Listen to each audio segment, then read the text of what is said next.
అంతమించి ఏముండదు. జనంలో బలం ఉంటే, జనంలో ఓటింగ్ ఫ్యాక్టర్ ఉంటే ఎవ్వడు ఏమీ చేయలేడు. ఇవన్నీ ఒక తాత్కాలిక తాపత్రయాలు అంతే. అవును. నెక్స్ట్ లిస్ట్ లో పిన్నెల్లి సోదరులు ఉన్నారా? ఆల్రెడీ వెళ్ళొచ్చాడు కదా, పిన్నెల్లి అరెస్ట్ అయ్యి జైలుకి వెళ్ళి మొన్ననే వచ్చాడు.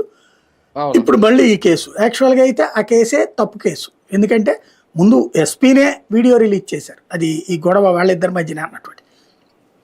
చివరిలో ఎమ్మెల్యే వచ్చేసి పోలీసుల్ని గదమాయించేసేసి ఆ పేరు పెట్టమని చెప్పి మళ్ళీ పెట్టించింది. తప్పుడు కేసు, అది తెలుసు. బేసిక్గా ఏంటంటే పల్నాడు ఫ్యాక్షనిజం పూర్తిగా పోయిన తర్వాత ఇప్పుడు మళ్ళీ మొదటికి తెస్తున్నాం అంతే. తప్పుడు కేసులు పెట్టిన ప్రతిసారి మళ్ళీ ఆ తర్వాత ప్రభుత్వాలు మారినప్పుడు తప్పుడు కేసులు కాదు, ప్రాణాలు పోయినటువంటి పరిస్థితులు చాలా చూసాం అక్కడ. అలాంటి ప్రమాదకర పరిస్థితికి మళ్ళీ సాధారణ కార్యకర్తల్ని నెడుతున్నారు వీళ్ళు.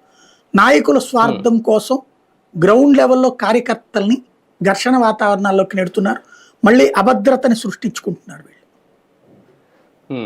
కానీ ఒకటి సార్, నియోజకవర్గాల టార్గెట్ ఒకటైతే రాష్ట్ర వ్యాప్తంగా కూడా వైసీపీ హయాంలో భూ కబ్జాలు కానీ, గనుల దోపిడీ కానీ, లేదంటే లిక్కర్ కుంభకోణాలు కానీ, ఇలాగ దేనికి ఏ స్కామ్కి కొదవ లేకుండా 5 ఏళ్ల పాటు చేసేశారు అనే సంకేతం వీటి ద్వారా బలంగా పంపిస్తున్నారా? అది రేపొద్దున్న ఉపయోగపడుతుందా?